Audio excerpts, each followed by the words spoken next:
जानकारी ये है कि आप हमारे साथ में पढ़ सकते हैं, अनअकैडमी के साथ में पढ़ सकते हैं। और अनअकैडमी के साथ पढ़ने के लिए आपके पास ऑप्शंस क्या क्या हैं।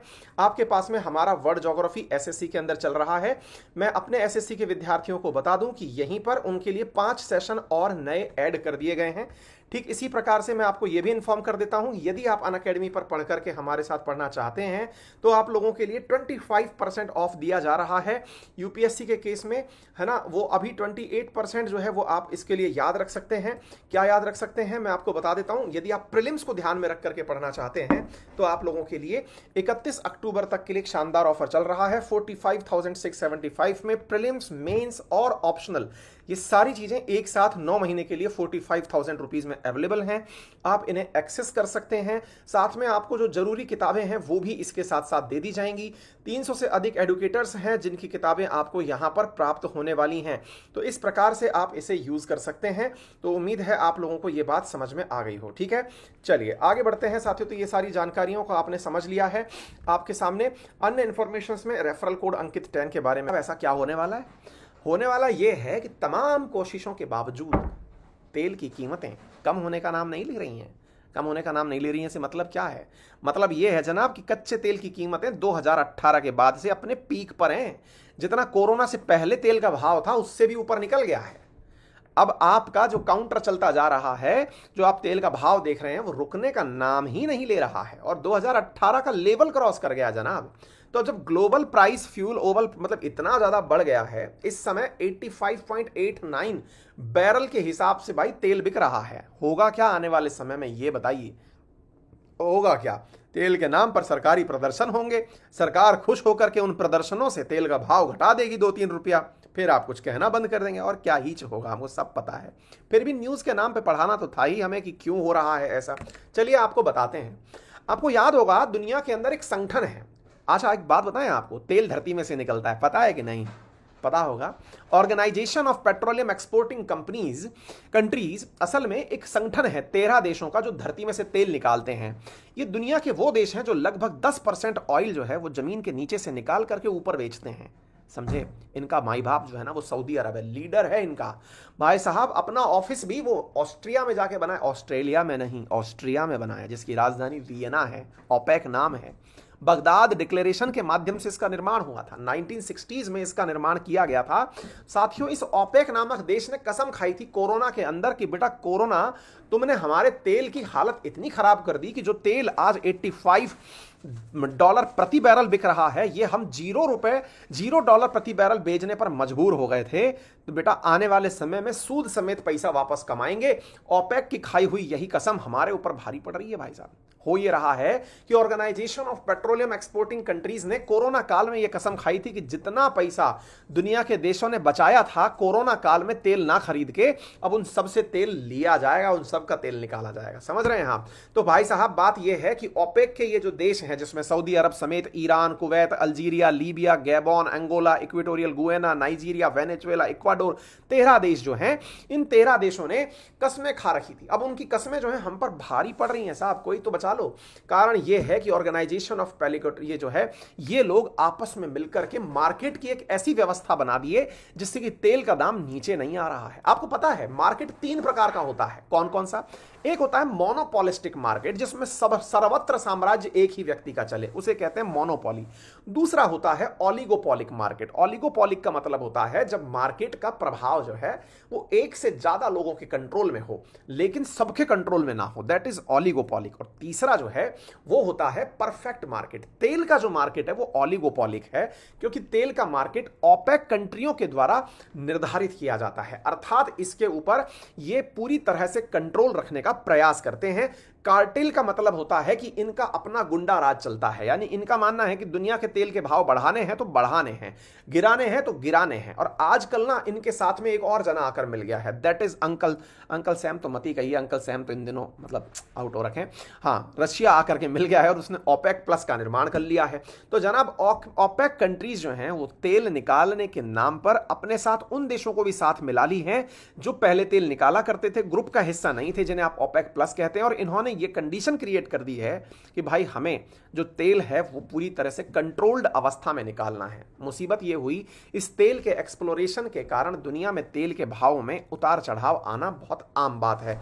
और इसी उतार चढ़ाव में जब कोरोना काल आया था तो तेल के भाव नीचे गिर गए थे, लेकिन जनाब अब वापस से, जब आपको मालूम होना चाहिए कि हालात जीरो को टच करने वाले हो गए थे, अब ब्रेंट ऑयल ओपेक के द्वारा कसमें खाने से वापस ऊपर चढ़ने लगा है और ये सितंबर में $73 प्रति बैरल तक पहुंच गया था। अब ये उठ करके जनाब $85.89 प्रति बैरल तक पहुंच गया है। अब जनाब सवाल यह है कि अगर ऐसा ही हुआ तो इनकी वजह से भारत पर क्या प्रभाव पड़ेगा, क्योंकि असल में ओपेक ने कसम मिलाकर के खाली है रशिया के साथ कि हमें तेल प्रोडक्शन को कंट्रोल करना है। जनाब हमारी हालत खराब हो जानी है, हम देसी घी से गाड़ी चलाएंगे, हमें फीलिंग ये आ रही है क्योंकि तेल जो है वो महंगा हो जाएगा, सरकार वैसे ही कंट्रोल नहीं कर पा रही है। ऐसी स्थिति के अंदर क्या होगा आने वाले समय पर, यह चर्चा का विषय है। पहली चीज तो यह जान लेते हैं ऐसा कर क्यों रहे हैं ये लोग। भाई साहब इन्होंने कंट्रोल स्थापित कर लिया है। आपको मालूम होना चाहिए मार्केट में तेल का भाव कब बढ़ता है। मार्केट में तेल का भाव जब बढ़ता है जब डिमांड ज्यादा हो और सप्लाई कम हो। तो जनाब इन लोगों ने सप्लाई कर दी है कम और भाई साहब सप्लाई साइड को प्रभावित करने से डिमांड हो गई ज्यादा, क्योंकि कोरोना चला गया थोड़े दिन के लिए, वो छुट्टी मनाने गया है, हमने गाड़ियां बाहर निकाल ली, गाड़ियां बाहर निकाल ली तो तेल की जरूरत पड़ गई, इसकी वजह से हालत हो गई खराब। सवाल बनता है भारत पर क्या प्रभाव पड़ेगा ये बताइए। साहब हमारे ऊपर बहुत बड़ा प्रभाव पड़ेगा। कारण क्या है ना जी, हम तेल जो है उसी पर तो पैसा खर्च करते हैं। अच्छा एक बात बताएं आपको व्यापार में एक शब्द पता होना चाहिए, एक होता है इंपोर्ट और एक होता है एक्सपोर्ट। देखो बेटा, इंपोर्ट जब कोई आप सामान करते हैं तो आपको पैसा खुद की जेब से खर्च करना पड़ता है, यानी कि अपना पैसा दूसरे को देना पड़ता है। और एक्सपोर्ट जब करते हैं तो दूसरे का पैसा आप मंगाते हैं। हमारा तो पूरा की पूरा बजट जो है वो बिगड़ जाता है इस इंपोर्ट के कारण, क्योंकि हमें तेल बहुत मंगाना पड़ता है यार बाहर से। ऐसी स्थिति में हमारे इंपोर्ट ज्यादा और एक्सपोर्ट कम हो जाते हैं। ऐसी स्थिति में हमारा जो डॉलर का भाव है या डॉलर का जो रिजर्व है वो माइनस में चला जाता है। ऐसी स्थिति को हम करंट अकाउंट डेफिसिट कहते हैं। तो what is current account deficit? Current account deficit कहा जाता है जब इंपोर्ट ज्यादा हो और एक्सपोर्ट कम हो, तो ऐसी स्थिति करंट अकाउंट डेफिसिट कहलाती है। भारत में तेल का मात्रा बढ़ने पर तेल के भाव बढ़ने पर सबसे पहली चीज जो बढ़ती है वो क्या है? तो साथियों यहां पर जो है करंट अकाउंट डेफिसिट बढ़ता है। यह शब्द लिख लीजिएगा। आपसे कोई पूछे करंट अकाउंट डेफिसिट क्या है तो क्या कहिएगा? आप कहिएगा जब इंपोर्ट अधिक हो एक्सपोर्ट कम हो तो करंट अकाउंट डेफिसिट कहलाता है। अब एक बात बताइए जनाब, जब तेल महंगा पड़ेगा तो आपके भाई साहब ट्रक भी जो हैं वो पहले लेते थे मान लीजिए माल भाड़ा 10 रुपया प्रति किलोमीटर या 20 रुपया प्रति किलोमीटर, अब वो ज्यादा भाव मांगेंगे क्योंकि तेल जो है वो ज्यादा चाहिएगा। ऐसी स्थिति में आप तेल जो है वो पैसा कम ज्यादा और माल कम अगर ऐसा मिलेगा तो भाव बढ़ जाएगा। अब भाव बढ़ जाएगा जनाब तो उस भाव का बढ़ने का नुकसान क्या होगा? वस्तुओं की कीमत बढ़ जाएगी। वस्तुओं की कीमत अगर बढ़ गई तो क्या होगा? वस्तुओं की कीमत बढ़ गई तो जनाब नुकसान ये होगा, पानी पी लें यार, नॉन स्टॉप बोल रहे हैं। वस्तुओं की कीमत बढ़ जाएगी तो महंगाई बढ़ेगी और महंगाई को हमने पहले ही कसम खा रखी है आरबीआई वालों ने कि भाई मां कसम हम इसकी कीमत जो है 2% से लेके 6% के बीच में ही रखने वाले हैं। लेकिन तेल के भाव बढ़ गए तो महंगाई बढ़ेगी। 6% से ऊपर चला गया तो आरबीआई की मॉनेटरी पॉलिसी प्रभावित होंगी। मॉनेटरी पॉलिसी प्रभावित होंगी तो देश की हालात खराब होंगे। कौन से हालात खराब होंगे? पैसा नहीं बचेगा ना बाबा, क्योंकि चीजें महंगी हो जाएंगी। इससे देश का राजस्व बिगड़ जाएगा, यानी फिस्कल हेल्थ प्रभावित हो जाएगी। तो एक से जुड़कर एक सारे पॉइंट कनेक्टेड हैं। चाहे आप करंट अकाउंट डेफिसिट उठा लीजिए या फिर आप इन्फ्लेशन उठा लीजिए या फिर आप फिस्कल हेल्थ उठा लीजिए, सब पर प्रभाव पड़ेगा। ऐसी स्थिति में क्या लगता है आपको कि जो देश कोरोना से निकलने की जद्दोजहद कर रहे हैं वो क्या निकल पाएंगे? यानी कि इकोनॉमी की जो रिकवरी हो रही है उसको क्या ये रिवाइज कर पाएंगे? लगता तो नहीं है। अगर तेल ऐसा महंगा हो गया तो महंगाई का प्रभाव पड़ेगा। और याद करिए हम आपको कुछ सिखाए थे कल के लेक्चर में, एक सवाल था जिसका नाम था स्टैगफ्लेशन। स्टैगफ्लेशन का मतलब महंगाई तो बढ़ेगी लेकिन ग्रोथ नहीं बढ़ेगी, और ग्रोथ नहीं बढ़ेगी तो एम्प्लॉयमेंट नहीं बढ़ेगा, और ग्रोथ और एम्प्लॉयमेंट दोनों नहीं बढ़ा तो ऐसी स्थिति स्टैगफ्लेशन कहलाएगी। तो जरा बताइए तेल का बढ़ना किस चीज को बढ़ाता है? स्टैगफ्लेशन को बढ़ाएगा, क्योंकि दुनिया के देश या फिर समझिए कि देश के अंदर जो लोग बाग हैं वो कारोबार करने से डरेंगे, क्योंकि उनको जितना पैसा था वो तो तेल में चला जाएगा। तो ऐसी स्थिति में देश के लिए ये एक अच्छी न्यूज नहीं होती। तो तेल का दाम जब भी बढ़ेगा देश के अंदर स्टैगफ्लेशन की सिचुएशन बनेगी। और आरबीआई ने हाल ही में कहा भी था, क्या कहा था कि भाई हम मॉनेटरी पॉलिसी में छेड़छाड़ करने की स्थिति में नहीं है, क्योंकि अगर कर दिए तो भाई साहब बात बिगड़ जाएगी। उम्मीद है आप लोगों को यह बात समझ में आ गई होगी, उम्मीद है आप लोग ये बात अच्छे से समझ गए होंगे। पंकज कुमार सर आप कहां पर आए हैं?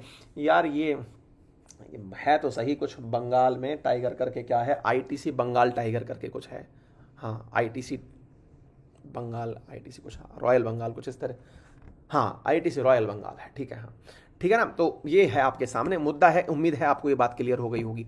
ऐसे ही साहब गैस के भाव भी बढ़ने के लिए रखे हुए हैं, ठीक है, तो ये बात आपको क्लियर हो जानी चाहिए। एकदम बेसिक एनालिसिस था, इसमें कोई भी रॉकेट साइंस नहीं था। चलें आगे, अगर इजाजत हो तो सेशन शेयर कर दो यार, वीडियो लाइक कर दो, कोई भी डाउट वाउट हो तो पूछ लो। उम्मीद है मेरे तमाम साथियों को आज की जानकारी पर्याप्त लगी होगी। अगर सेशन पसंद आया हो तो वीडियो के नीचे लाइक का बटन है दबा दो, चैनल के नीचे सब्सक्राइब का ऑप्शन है दबा दो, वीडियो को शेयर भी कर दो, समझे।